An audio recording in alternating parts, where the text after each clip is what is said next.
Now that you've been on a tour in the helicopter and you've got a chance to see R&R Connor's operations from the air, you've got to see hundreds of thousands of acres of burnt timber and see what the bark beetle epidemic has done to our forests.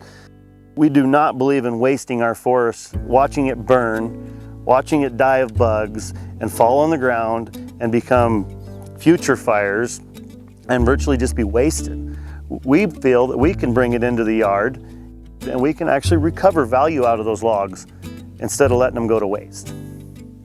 So it is a pride thing, you know, and it's the way the future is going, because we have to use the resources that we have in our own country and quit being dependent on other countries such as Canada and, you know, Chile and New Zealand. I mean, we bring wood from all over the world to the United States when we have a forest full of dead trees that could be utilized to fulfill those markets.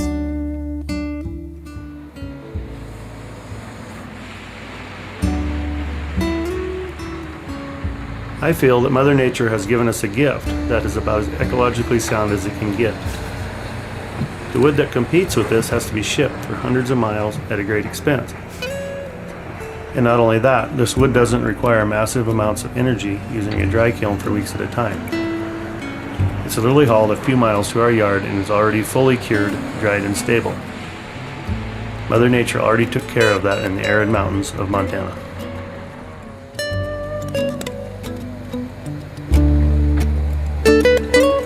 This wood is just amazing. Because of the type of mill used by R&R, each log is individually evaluated by our sawyers and cut to maximize its value. The soft sap wood on the outer portion of each log is cut off, leaving beautiful amber-colored beams, timbers, and lumber. And what you see is what you get. This wood is extremely stable, which makes it ideal for architects, structural engineers, timber framers, and custom home builders.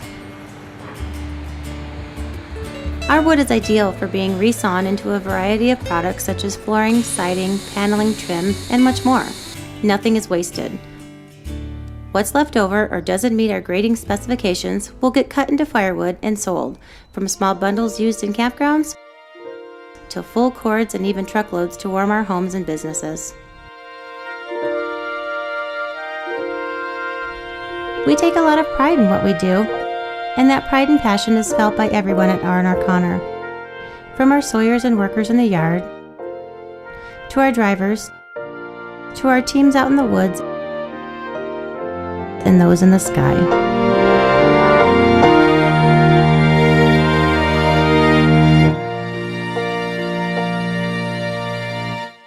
If there's anything that I'd like people to get out of this message that R&R is trying to make, is the fact that logging is not necessarily a bad word. It's actually a technique or a tool that is used to manage our forests and extract valuable resources that we use in everyday life, not just our homes. All a person really needs to do is take a look around him and look at all the things that come from our forests that are made out of wood. We feel that we are the true stewards of the forest. We live in the forest every day. We see what's going on out there. And the techniques and the methods of logging that are being used in the 21st century are actually enhancing the forest and helping prevent future wildfires or devastation from outbreaks of bark beetles. We feel that by using these methods of logging, we can actually mimic what Mother Nature did and live amongst it with minimal impact. The bottom line is it's a resource.